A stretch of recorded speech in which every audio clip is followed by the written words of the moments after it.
Madame Sylvie Grenier, directrice du CPE Zamiezou et membre de l'Association des CPE de l'Outaouais. Madame Grenier, bonsoir. Bonsoir.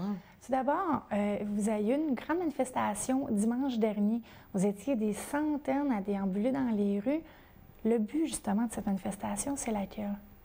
Bien, tout d'abord, le but était de contester contre le gouvernement Couillard qui veut venir défaire ou complètement démantibuler notre politique familiale qui existe depuis 1997 à bien des niveaux.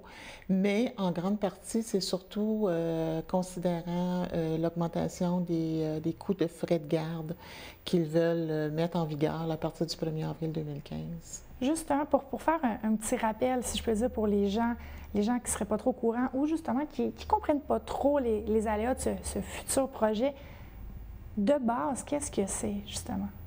De base, c'est qu'on sait très bien que peu importe le gouvernement qui allait être au pouvoir, il fallait que les frais de garde soient augmentés. Bon, avec le Parti québécois, on avait mentionné une augmentation à 8 la première année, ensuite 9 puis ensuite indexé au coût de la vie. Et M. Couillard, au moment de la campagne électorale, trouvait ça même trop pour aller chercher dans les poches de la classe moyenne. Alors, ce qu'il veut maintenant nous présenter, ce qui tente vouloir faire pour le mois d'avril, c'est tout à fait inacceptable à nos yeux dans le réseau de mettre les frais de garde au coût au salaire, d'ajuster au salaire annuel des contribuables, des parents qui fréquentent les centres de la petite enfance ou les services de garde. Ça va créer de l'iniquité dans les services de garde et puis on ne sait pas trop comment ils vont administrer non plus, comment ils vont faire pour vraiment aller ajuster les frais de garde avec les salaires annuels des parents. Bon, ils vont le faire avec les impôts. Comment les parents vont faire pour figurer combien mettre de côté pour assumer ces augmentations-là, parce qu'il y en a que ça va aller jusqu'à 20 par jour, là, des frais de garde. Juste pour qu'on illustre le tout, qu'on comprenne bien le tout, le revenu familial, c'est donc le père et la mère, combinés ensemble, vont donner le montant à payer pour les frais de garde, c'est bien ça? Exactement. Est-ce qu'il y a une charte déjà sortie? Il y a une charte qui indique que les revenus annuels familiaux jusqu'à 75 000, on parle d'impôt net. Maintenant, on sait pas trop qu'est-ce qu'ils veulent dire par impôt net. Je pense pas que ça soit après que ils vont avoir enlevé les taxes et les impôts.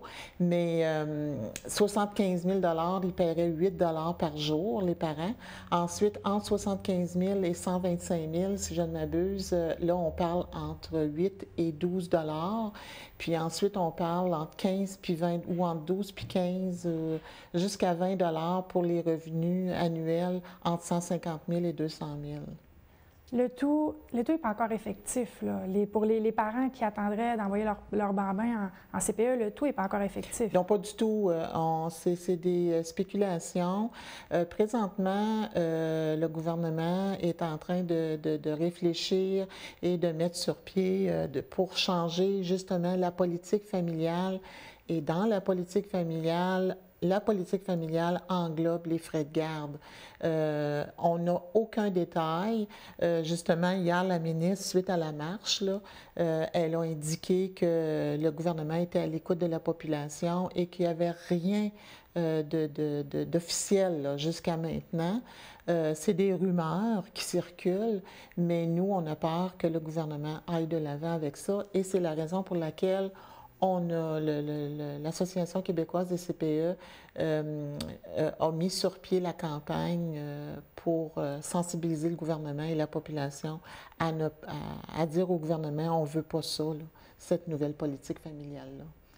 Vous parlez, depuis le début de l'entrevue, vous mentionnez la politique familiale. Qu'est-ce que c'est au juste? Ça englobe les frais de garde, mais ça englobe quoi? Bien, la politique familiale englobe en grande partie Tout ce qui est l'universalité des frais de garde englobe tout ce qui a été créé en 1997 et qui entoure les centres de la petite enfance, autant au niveau de la qualité des services, de l'aide qu'on peut recevoir, au niveau de la pédagogie, au niveau de la C3S qui viennent nous offrir de l'aide au niveau de l'orthophonie, les psychoéducatrices qui peuvent entrer dans nos CPE pour venir nous donner de l'aide, toute la qualité des services de garde, tout ce qu'on a créé, qu'on a mis sur pied en 17 ans, est tout remis en cause là, actuellement au niveau de cette politique familiale-là, mais le gros morceau, c'est les frais de garde.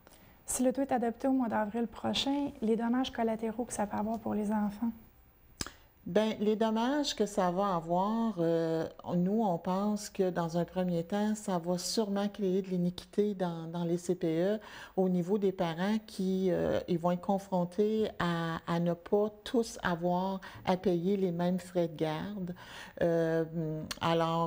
Puis les enfants les parents qui vont devoir peut-être faire des choix de dire, ben moi, je vais rester à la maison plutôt que d'aller travailler parce que ça va être plus payant pour moi de rester à la maison.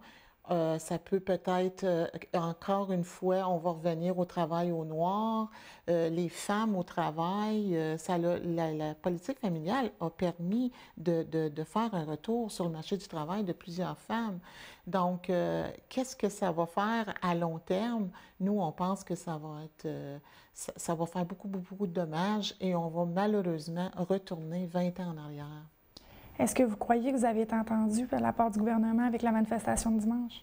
On l'espère énormément parce qu'il y a des solutions, il y a des façons de pouvoir trouver des manières d'aller chercher des sous pour que le gouvernement puisse aller de l'avant avec son déficit zéro. C'est sûr qu'il y a des choses à faire concrètes, mais certainement pas aller de cette façon-là. Madame Grenier, merci beaucoup. Merci.